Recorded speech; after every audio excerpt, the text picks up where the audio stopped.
In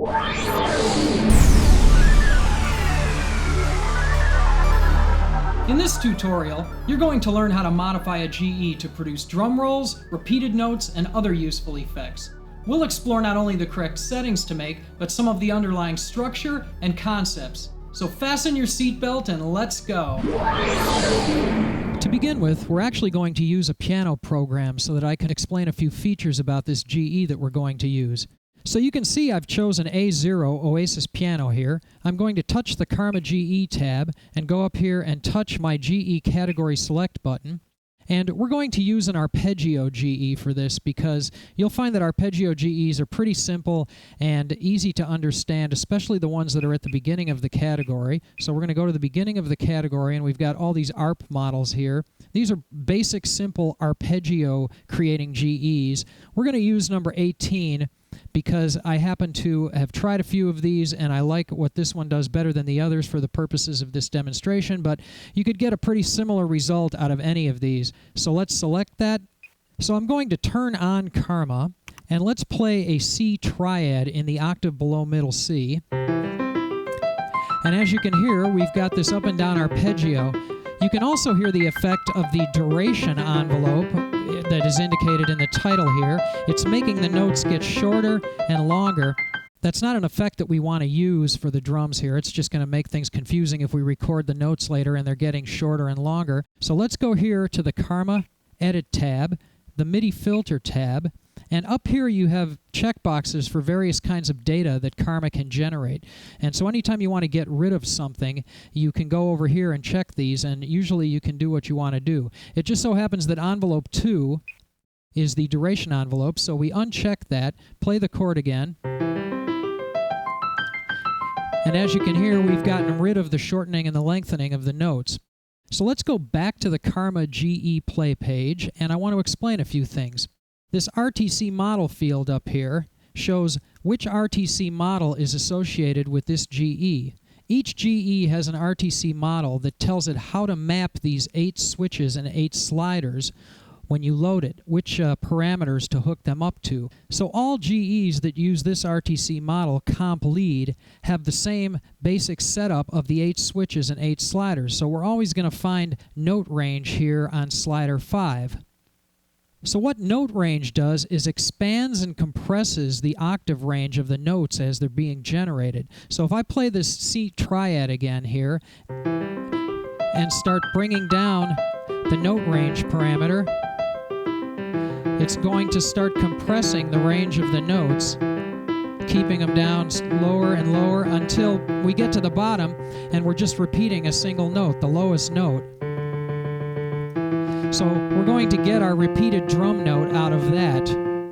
Another thing I'd like to point out here is the Karma value field.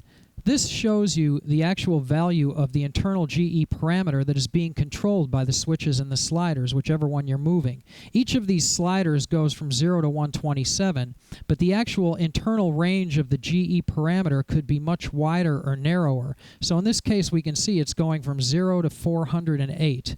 And so when this happens to be under about 100, which you can think of as sort of like 100%, when it happens to be under 100 and you play notes, it will just play those notes.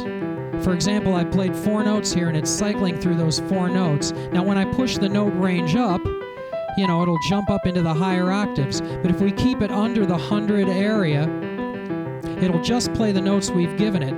Another thing that's going to come in handy for the drums is this setting on switch 4, note pattern random. So if I've got my note range down here so that the value's 50 to 80 and I'm playing 4 notes, it's going to be cycling up and down. But I can hit the switch and make it start picking among those 4 notes at random. So now we're going to apply this GE to a drum program. And you'll see here I've chosen E04 Studio Standard Kit, which is kind of a nice, regular, standard drum kit in stereo. And I'm going to go to my Karma GE page, and once again hit the GE category select, go to my arpeggio category, and choose number 18, which is the one we've just been working with, and assign that in there. I'm going to turn Karma on and turn off the latch button so that the effect stops when I release the keys. Let's pull down our note range to 0. and play a D3 on the keyboard, one of the snares.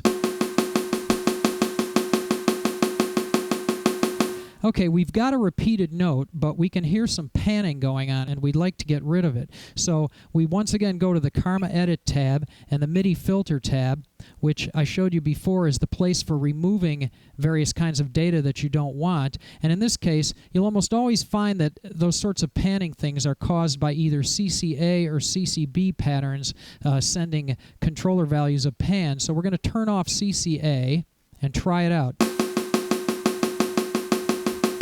Yep, we got rid of it. Now you'll remember the duration envelope from before was envelope 2. We want to remember to turn that off also. Now when I play this note, I'm triggering the repeated notes, but I'm also hearing a flam at the beginning. That's caused by two things. Normally, when Karma is generating drum grooves or riffs that you want to synchronize to the beat, you're going to want the triggers to quantize to the beat. However, in this case, we just want the repeated notes to generate as instantly as possible. So we go to the trigger page, and we find this parameter called quantize trigger, and turn that off. Now let's try it again. We're still getting the flam, but it's a little bit tighter now. The second thing that's causing this is the fact that the notes that we're playing on the keyboard are actually going through on top of the first repeated note that's being generated. So we go to the GE Setup Key Zones tab and find this parameter called through in zone. That means the notes that I'm playing on the keyboard go through on top of what's being generated in this zone, which is full range at the moment. So let's turn that off and play the key.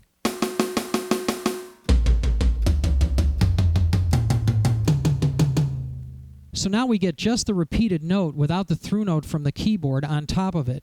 So here we are back on the Karma GE Play page, and we've got our repeating note, but that's clearly too slow for the kind of drum fill, drum roll idea we had in mind. Now I could just turn the tempo knob, but that's really not the best approach for this sort of thing. If we're sequencing a song, we're not going to want to change the tempo of the song in order to change the tempo of the drum fill. So what we really want to do is change the rhythm that the notes are being generated with. So that brings us to slider 2 and the rhythm pattern setting. What this does, if we look up here at the Karma value, is allows you to choose from 0 to 63 different rhythm pattern templates of different sequences of rhythm values that can be applied to the notes the GE generates. And what matters to us now at the moment is that down here at the bottom, the first few of them have very fast values. So if we choose something like 3, we'll get our fast notes.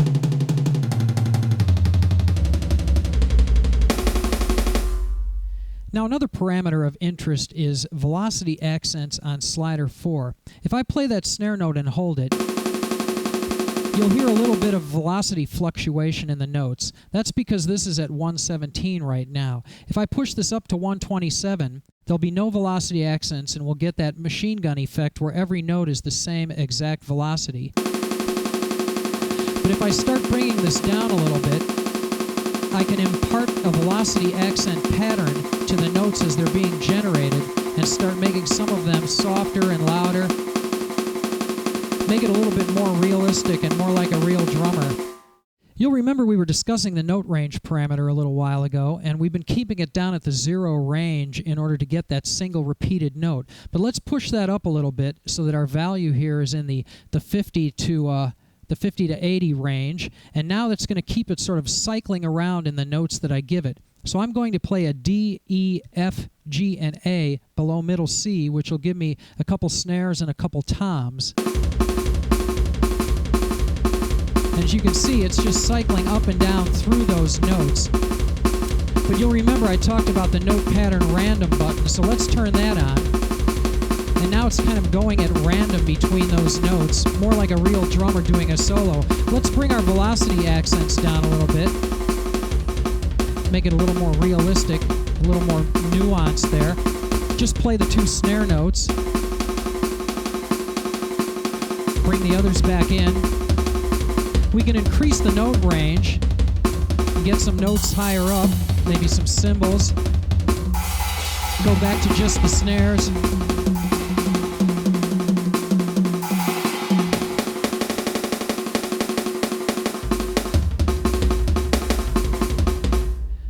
quite a lot of fun can be had with that, getting some improvisational drum solo effects.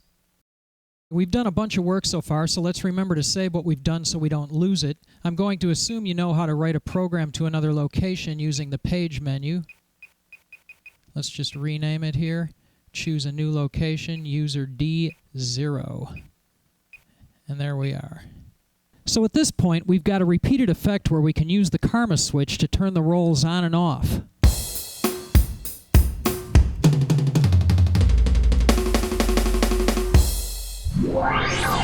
Thanks for sticking with me so far. In part 2 of this tutorial, we're going to learn some more advanced techniques, such as how to use velocity or a foot switch to control when the drum roll is active.